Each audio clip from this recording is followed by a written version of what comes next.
Hi all, this is Anjali and welcome to my channel.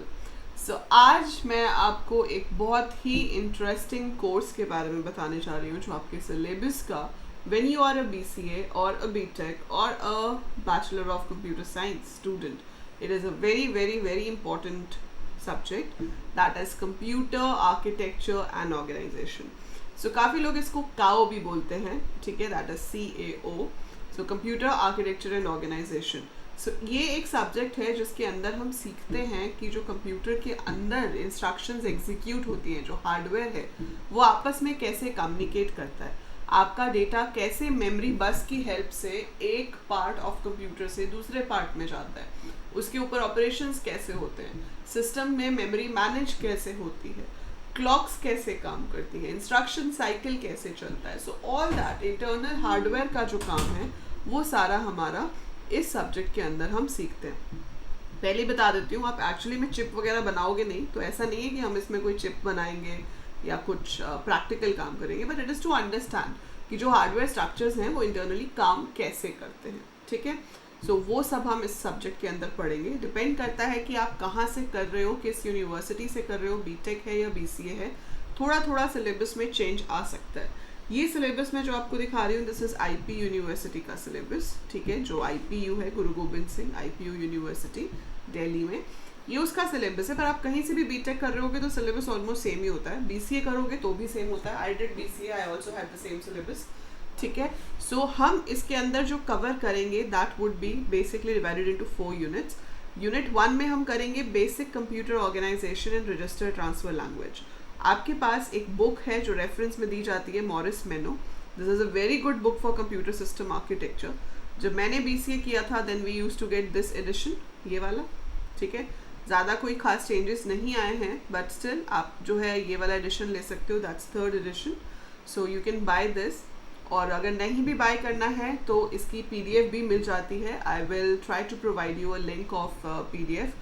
नीचे description में BCA BTech students का group है, Telegram group है, तो आप उसे ज्वाइन कर सकते हो. वहाँ पे आप अपने डाउट्स पूछ सकते हो. I will be sharing the important links out there as well.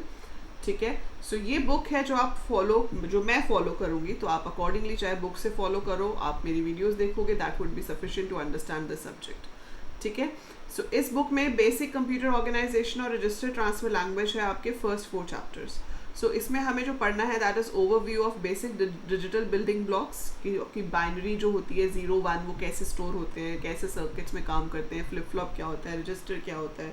We going to do all that. Von Neumann architecture, that is the basic architecture of the computer. कितने तरह की मेमोरी बसेस होती हैं, उसमें data कैसे transfer होता है, tri state buffers क्या होते हैं, रजिस्टर ट्रांसफर लैंग्वेज क्या होती है, and how all these basic operations are performed. तो ये सारा जो है ये हमारा इनिशियल 4 चैप्टर्स में आ जाता है. ठीक है, ये नहीं कि आपको बुक में से सारा का सारा चैप्टर करना है. I will be telling you क्या पढ़ना है क्या नहीं पढ़ना है. यूनिट 2 में है computer design and instruction set architecture.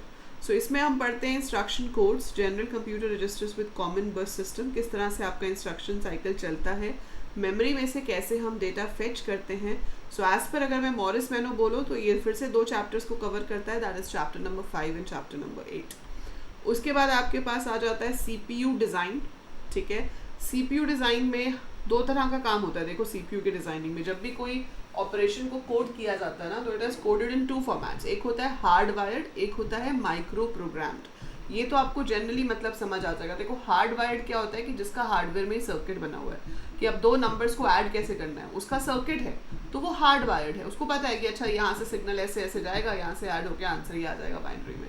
पर अगर आप कोई और ऑपरेशन परफॉर्म कर रहे हो, like I am performing multiplication, so multiplication का मान लो कोई सर्किट नहीं है, लेकिन मल्टीप्लिकेशन कैसे होती है, रिपीटेड एडिशन से. बार बार ऐड करते जाओ, मल्टीप्लिकेशन हो जाएगी. अब वो रिपीटेड एडिशन हम कैसे करेंगे, we can do that with the help of a program. So वो माइक्रो प्रोग्राम्ड हो गया. सो जो काम के लिए हम स्टेप्स लिखते हैं और एक एक करके वो स्टेप्स चलते हैं और रिजल्ट आता है, वो माइक्रो प्रोग्राम्ड है. लेकिन जो चीज़ आपकी चिप के ऊपर ही प्रोग्राम्ड है कि भाई चिप के ऊपर सर्किट बन रखा है, उसमें 2 नंबर जाएंगे, ऐड होके आ जाएगा, तो वो आपका हार्ड वायर्ड होता है. सो ये सब में क्या फ़र्क है, कैसे काम करते हैं, that is what you will be doing in unit 3. And we will be studying each operation in detail. Computer arithmetic में कैसे होते हैं सारे ऑपरेशन, उसके क्या लॉजिक है, किस तरह से वो सॉल्व होगा, we will be discussing it all. And then there is another important aspect of pipelining, that's your chapter 9. So pipelining का मतलब क्या होता है कि एक तरीका होता है काम करने का मतलब कि आप काम कर रहे हो, आपको क्या करना है, you have to do some task. मान लो हमें रोटी बनानी है, ठीक है, आप सबने घर में अपनी मदर को रोटी बनाते हुए देखा होगा या शायद खुद भी कभी बनाई होगी। सो you can C in that कि उसमें क्या होता है कि हम पहले आटे में से एक बॉल बनाते हैं, है ना, फिर उसके बाद उसको वेलते हैं, फिर उसके बाद उसको तवे पे डालते हैं, है ना, और फिर वो बन जाती है, उसके बाद उस पर घी लगाते हैं। अब एक ही इंसान गोला बना रहा है, वेल रहा है, जो कि यूजुअली ऐसे ही होता है, बट सोचो कि अगर हम लोग घर पे सब मिलके काम करें, अगर ऐसा हो जाए कि एक बंदा फटाफट गोले बना के दे रहा है, एक उसको फटाफट वेल रहा है, एक उसको तवे पे बना रहा है, घी लगा के आगे पास ऑन कर रहा है, so don't you think the task would be done in a very less time in comparison to a single person doing all those task, है ना। अगर वो काम 4 लोग साइकिल्स में बांट के कर रहे हैं तो वही काम कहीं ज़्यादा फास्ट कैपेसिटी में हो जाएगा। सो उसे कहते हैं पाइपलाइन, कि हम एक टास्क को 4-5 पार्ट्स में डिवाइड कर देते हैं और हर पार्ट को करने के लिए अलग बंदा असाइंड है, तो वो काम साथ साथ हो सकते हैं। जो सिंगल इंसान करेगा तो वो 1 2 3 4 करके करेगा, लेकिन जब पाइपलाइन होगी तो 1 पे भी काम चल रहा है, 2 पे भी चल रहा है, 3 पे भी चल रहा है। सो ये सब डिटेल में करेंगे, ये मैंने आपको बहुत ही बेसिक एग्जाम्पल दिया, ठीक है। आजकल लॉकडाउन है, आपको पता है कि मेड्स तो है नहीं, तो काम कर करके अब घर के काम वाले एग्जाम्पल ही याद आते हैं, है ना। So that is one example of pipelining. Anyhow, so ये सब हम यहाँ पे सीखेंगे और उसके बाद आ जाएगा आपका unit 4, that is memory and input output organization, कि जो इनपुट आउटपुट डिवाइसेस है, this is chapter 11 and chapter 12 of Morris Mano, कि इनपुट आउटपुट डिवाइसेस में से अब प्रोसेसर तो एक है, लेकिन सारे डिवाइसेस को केटर करना है, किस डिवाइस की रिक्वेस्ट आई, किसको पहले सर्व करना है, तो उनकी प्रायोरिटी के बेसिस पे हम डिवाइसेस को सर्व करते हैं। सो अब जैसे आपके पास, मेरे पास ये पेन भी है, मेरे पास टच पैड लैपटॉप पे भी है, मेरे पास की पैड भी है, मैं सब कुछ एक साथ प्रेस कर दूँ तो मेरा प्रोसेसर पहले किसको रिस्पॉन्ड करेगा, वो कैसे डिसाइड होता है, that is what we are going to do in this chapter. फिर आपकी जो रैम है, रोम है, वो बसेस कैसे मैनेज होती हैं, कि उसका कंट्रोल कब सीपीयू के पास जाएगा, कब डिवाइस के पास जाएगा, that everything we are going to study in unit 4, ठीक है जी। So these are the main topics and you can see, कहीं पे भी आप सिलेबस देख लोगे, the first reference is always Morris Mano 3rd edition, ठीक है। सो ये बुक आपको चाहिए होगी, इसकी आप PDF डाउनलोड कर लो, नहीं तो मैं आपको इसका लिंक टेलीग्राम पे दे दूंगी। So join the Telegram group and we will be doing all this. I will try to provide you videos every Monday, Wednesday, Friday, so we will be starting it from coming Monday. तो आपको first chapter से videos मिलनी शुरू हो जाएंगी and believe me, it's a very very interesting subject. मज़ा आएगा बहुत देखने में, सीखने में, कि इंटरनली कंप्यूटर कैसे काम करता है। ये ऐसा सब्जेक्ट है कि जो समझ आ जाए तो बहुत इंटरेस्टिंग है, और अगर समझ ना आए तो it is not less than a nightmare. मतलब मुझे पता है, जब हमें ये सब्जेक्ट था, I was in BCA first year, BCA first year में कोई गाइडेंस नहीं थी। हमारी जो टीचर थी, अनलकीली या जो भी कह लो, वो हार्डली इंटरेस्टेड थे इस सब्जेक्ट को पढ़ाने में। सो हम लोगों को बोल दिया जाता था कि चैप्टर रीड करो क्लास में बैठ के। Now just imagine you're a BCA student, you don't know about anything कि हार्डवेयर में कैसे काम होता है, और आप सिर्फ चैप्टर रीड करके खुद समझ रहे हो तो क्या ही समझ आएगा। और इतने डायग्राम्स होते हैं इसमें, इतने डायग्राम्स होते हैं, यू कांट अंडरस्टैंड कौन सी लाइन कहाँ जा रही है। सो इसको बेस मिलना बहुत ज़रूरी है, और इसका बेस अगर स्ट्रॉन्ग हो तो बहुत बहुत ही इंटरेस्टिंग सब्जेक्ट है। तो आई होप कि आप लोगों के साथ वो प्रॉब्लम ना हो, since you are at the right place. तो आपको कभी ऐसा फील नहीं होगा कि यार ये सब्जेक्ट में है क्या, इसको करना कैसे है।